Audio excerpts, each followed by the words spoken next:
Tonight's business report is brought to you by the Barbados Public Workers Cooperative Credit Union Limited, where you belong. Acting Central Bank Governor Cleviston Haynes is doubtful that the Barbados economy may be able to support a wage increase as demanded by the trade unions. He says the state of the deficit would have to be considered. You've spoken a lot about fiscal adjustment and the need to reduce the size of the deficit. Therefore, it's difficult to support at this time measures which are likely to increase the size of that deficit. Once you take those measures to increase the size of the deficit, you have to also look for the compensating measures that are going to offset that increase, because there's a fundamental issue that we have to address, which is how are we going to finance the deficits that we have been running.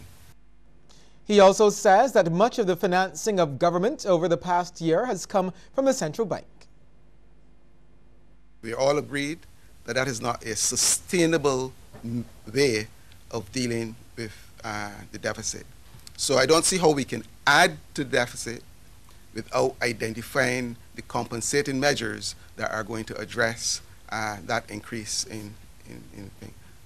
Having said that, that's a decision which I'm sure the Minister of Finance and his colleagues in Cabinet will have to make in terms of where they want to reward the public servants for the sacrifice that they have made over these last few years.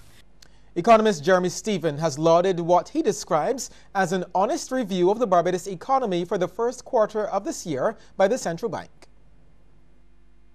It's not to say that it's more honest than previous contributions by the bank, but there was a need to really ensure that Barbadians understood the depth to what is to come and not necessarily the depth of the situation as we know it. So it was admitted that some serious reforms related to taxation and expenditure management on the fiscal side, that is the government side, has to be done, enacted in sorts. And I would say that probably that's the biggest takeaway that the country should really utilize from the report, as opposed to just focusing on whether the country grew or not, but rather that there's an admission that all is not well. He also sought to put the 2% growth achieved during the first quarter into perspective.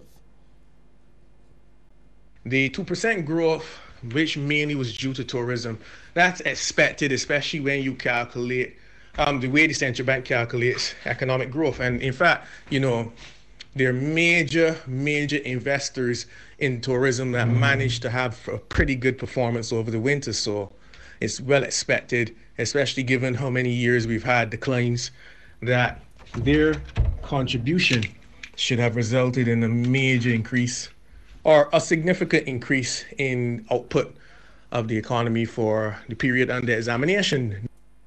Time now to take a look at how stocks traded on selected exchanges across the region. In Jamaica, Supreme Ventures Limited was the volume leader with 2,283,585 units, followed by Cable and Wireless Jamaica Limited and Grace Kennedy Limited.